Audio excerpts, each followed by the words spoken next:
बाबा साहब भीमराव अम्बेडकर ने इस देश का संविधान इसलिए लिखा था कि हमें धर्म कर्म से कुछ नहीं मिला, हमें सिर्फ भेदभाव मिला, प्रताड़ना मिली, ढोल गवार शूद्र पशु नारी की। तो एक-एक सीट पे 10-10 कैंडिडेट हो रहे हैं, उनके पास तो अपना एक कैंडिडेट नहीं। अभी कोयला घोटाले वाले को उठा कर लेके आए, इधर से रणजीत चौटाला को पकड़ के लेके आए, वो तो उनकी पार्टी का नहीं था। ऐसी हकीकत तो वो करते हैं जिन लोगों को अपने पिस्सू पड़े हुए हैं। ये बीजेपी है, जो आज भी लोगों को मिसगाइड करने पे लगी हुई है। ना जाने कोई कभी चिराग योजना की बात करती है, कभी किसी की, क्योंकि उन लोगों को वो उसी दशा में ले जाना चाहते हैं कि इनके मुँह के आगे हांडी बंदे और झाड़ बंदे पीछे। और अगर 400 पार का नारा दे रहे हैं, तो पता नहीं ये ईवीएम के भरोसे दे रहे हैं या अपने भरोसे दे रहे हैं, भगवान जाने। लेकिन इतना मैं कन्फर्म कह सकता हूँ कि ये जो चिराग योजना के माध्यम से इन लोगों को शिक्षा से दूर करके फिर उसी हालात में पहुँचाना चाहते हैं कि प्राइवेट स्कूल में पढ़ोगे तो 1100 रुपए सरकार देगी, सरकारी स्कूल में पढ़ोगे तो 500 रुपये हम देंगे।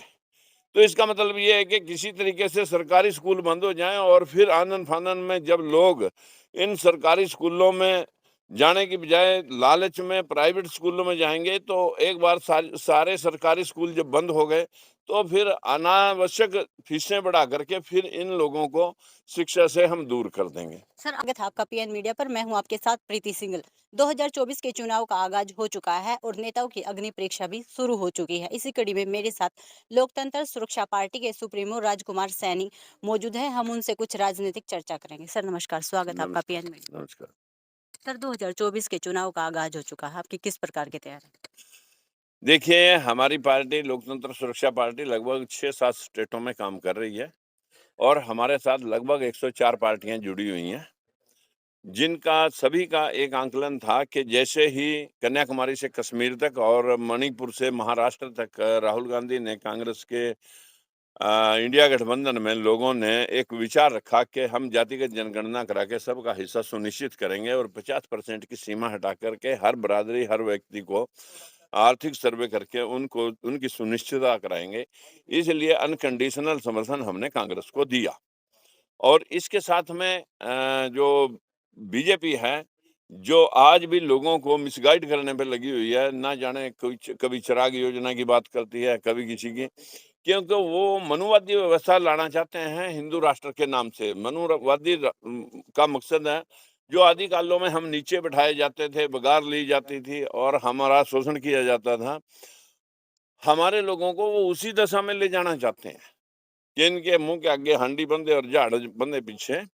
ये व्यवस्था जो है ना, वो क्यों चाहते हैं कि इनके सामने अम्बेडकर की जो प्रॉब्लम है, वो इनके सामने आड़े खड़ी है। इसलिए ये संविधान को बदलने की बार-बार जब बातें करते हैं और कहते हैं कि ये संविधान बदलना चाहिए, इसकी समीक्षा होनी चाहिए। नागपुर से मोहन भागवत ने भी ये बात कही है कि इसकी समीक्षा होनी चाहिए। ये इसकी समीक्षा नहीं से हटाना चाहते हैं और अगर 400 पार का नारा दे रहे हैं, तो पता नहीं ये ईवीएम के भरोसे दे रहे हैं या अपने भरोसे दे रहे हैं, भगवान जाने। लेकिन इतना मैं कन्फर्म कह सकता हूँ कि ये जो चिराग योजना के माध्यम से इन लोगों को शिक्षा से दूर करके फिर उसी हालात में पहुँचाना चाहते हैं कि प्राइवेट स्कूल में पढ़ोगे तो 1100 रुपए सरकार देगी, सरकारी स्कूल में पढ़ोगे तो 500 रुपये हम देंगे। तो इसका मतलब ये है कि किसी तरीके से सरकारी स्कूल बंद हो जाएं और फिर आनन-फानन में जब लोग इन सरकारी स्कूलों में जाने की बजाय लालच में प्राइवेट स्कूलों में जाएँगे, तो एक बार सारे सरकारी स्कूल जब बंद हो गए, तो फिर अनावश्यक फीसें बढ़ा करके फिर इन लोगों को शिक्षा से हम दूर कर देंगे। सर, आपकी किस प्रकार की तैयारी है? आप कहाँ से चुनाव लड़ना चाह रहे हो? हमारी पार्टी जो है इस वक़्त 4-5 स्टेटों में काम कर रही है और हमने अपना अनकंडीशनल समर्थन कांग्रेस को दिया है। और कांग्रेस अगर चाहेगी तो वो जातीय समीकरण साधते हुए कहीं से भी किसी कैंडिडेट को हमारे इन पार्टियों में से जो अगर देगी टिकट, कोई भी कहीं से भी देगी अगर टिकट, तो वो लोग मध्य प्रदेश, राजस्थान, यूपी कहीं भी लड़ने के लिए तैयार हैं। लेकिन हमने कोई कंडीशन रख करके उनके सामने समझौता नहीं किया। सर, इंडिया गठबंधन के माध्यम से आपने कांग्रेस को अपना समर्थन दिया है। बीजेपी पार्टी ने अपने सभी कैंडिडेटों को घोषित कर दिया, लेकिन कांग्रेस ने अभी अपने उम्मीदवारों की घोषणा नहीं की है। इस पर क्या कहना चाहोगे आप? देखिए, ये मैं ज़रूर मानना चाहूँगा कि वो अभी यात्रा में ही लगे रहे पिछले 17 तारीख तक। उनकी यात्रा 17 तारीख में खत्म हुई और 21 में चुनाव डिक्लेयर हो गया। बीजेपी प्रत्याशी ये कह रहे हैं कि उन कांग्रेस के पास तो अपने कैंडिडेट ही नहीं है, उतारेंगे तो क्या? बीजेपी ने तो छह प्रत्याशी तो कांग्रेस के उधर उठा रखे। कांग्रेस के पास तो एक सीट पे 10-10 कैंडिडेट हो रहे हैं, उनके पास तो अपना एक कैंडिडेट नहीं। अभी कोयला घोटाले वाले को उठा कर लेके आए, इधर से रणजीत चौटाला को पकड़ के लेके आए, वो तो उनकी पार्टी का नहीं था। ऐसी हकीकत तो वो करते हैं जिन लोगों को अपने पिस्सू पड़े हुए हैं। ये जो है ना बीजेपी का अब सुपड़ा साफ होने वाला है, इसीलिए इनको दूर के ढोल सुहावने लग रहे हैं। इलेक्टोरल बॉन्ड को लेकर बीजेपी बिल्कुल चुप बैठी है, कोई बयान नहीं आ रहा।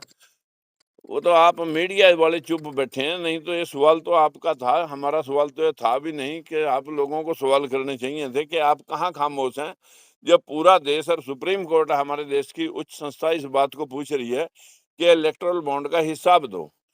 जितने लोग मरे, ये सारे नकली दवाइयाँ खाने की वजह से मरे, और ये नकली दवाइयाँ के ऊपर जिनके ऊपर ईडी और सीबीआई की रेड हुई, वो सारी की सारियां ने एक-एक हफ्ते के अंदर इलेक्टोरल बॉन्ड खरीद करके, किसी ने 100 करोड़, किसी ने 50 करोड़, किसी ने 400 करोड़, ये सारे इलेक्टोरल बॉन्ड 8500 करोड़ रुपए के बीजेपी के खाते में हैं। ये लोगों को मरवा के इस बात को कह के गारंटी दे करके, मोदी की गारंटी दवाई खाओ, 3 बार में मैंने 100 करोड़ टीकाकरण कर दिया, मैंने ये कर दिया। जिन को टीका लगाया, जिन को वो दवाई खिलाई, जो अस्पताल में भर्ती हुए वही मर गए। जिस तरह से अरविंद केजरीवाल की गिरफ्तारी हुई है, उस पर क्या कहना चाहोगे आप? यही बात मैं कहना चाहूंगा कि विपक्ष सारा चोर बना रखा है इन्होंने, और आप खुद चोर होते हुए दूसरों को चोर मचाएं शोर। लोकसभा के चुनाव को लेकर आप जनता को क्या संदेश देना चाहोगे? मैं सभी भाइयों से हाथ जोड़ के अपील करता हूं कि पाखंडियों को हटाओ, इस देश का वातावरण शुद्ध करो। इस देश में धर्मनिरपेक्षता के माध्यम से हम सब एक हैं, सबकी बराबरी है। बाबा साहब भीमराव अम्बेडकर ने इस देश का संविधान इसलिए लिखा था कि हमें धर्म कर्म से कुछ नहीं मिला, हमें सिर्फ भेदभाव मिला, प्रताड़ना मिली, ढोल ग्वार शूद्र पशु नारी की, ये प्रताड़नाएं हमें मिली। आज संविधान ने हम सबको बराबर किया, धर्म जाति से कोई बड़ा छोटा नहीं है। आप सब इकट्ठे होकर के इन पाखंडियों को हटा करके धर्मनिरपेक्ष सरकार आप इंडिया गठबंधन की बनाएं, मेरा यही प्रार्थना है। आप सबसे नमस्कार। दर्शकों, ये थे लोकतंत्र सुरक्षा पार्टी के सुप्रीमो राजकुमार सैनी।